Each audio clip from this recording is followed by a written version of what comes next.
This is Jared Kolb. In today's video, we're going to be talking about the iPhone 14 Pro Max and the iPhone 14.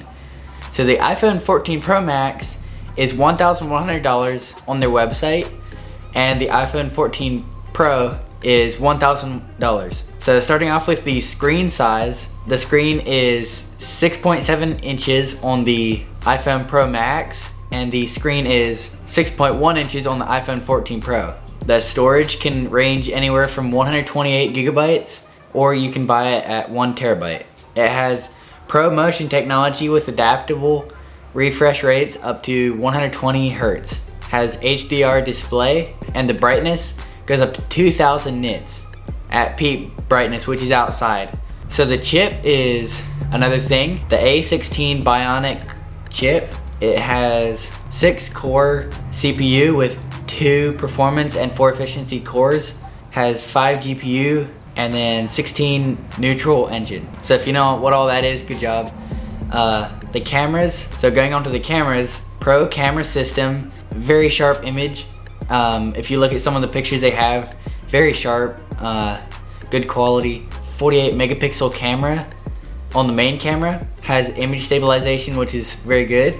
Then it also has a ultra wide lens that is 13 millimeters, and then the panorama lens also goes up to 63 megapixels. On the video recording, it is 4K quality, and then it goes from 24 to 60 FPS. It also has slow mode, night mode, macro, and quick take. So I guess the quick take means like it'll take an image really quick or take a video really quick. So this is really interesting. The safety it has, there's a crash detector it has. So when you're in a car and you have a crash and you go unconscious or something, you can't call the police, right? So it calls it for you, and it has a 10-second timer so you can cancel it. But if you don't cancel it, it'll call the police. So that's a one good side about it.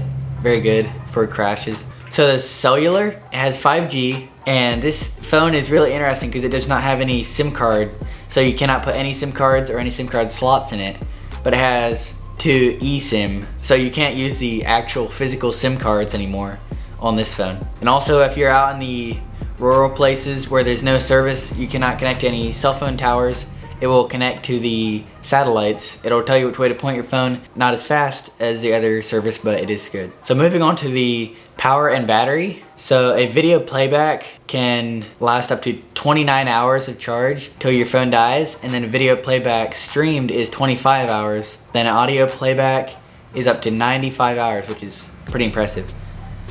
But the charging it's okay, definitely not the max we've seen before. It only goes up to 50% charge, takes 30 minutes, so it's basically 1 hour charge time. Comes with a 20-watt charging block. It operates with a iOS 16, so it has a dynamic island. I'll show you a picture of it right now on the screen so you know what I'm talking about. It's really cool, so when you call someone, or when someone calls you, it's like the place right by the camera, and it gets bigger, and you can click on call or not call, and it also goes bigger when you plug your phone in or when you connect to AirPods. And also when you're listening to music, it's very helpful too. Hopefully you guys enjoyed this video. If you did, you might also like this one up here, and make sure to subscribe, share it with a friend, and I'll see you in the next one.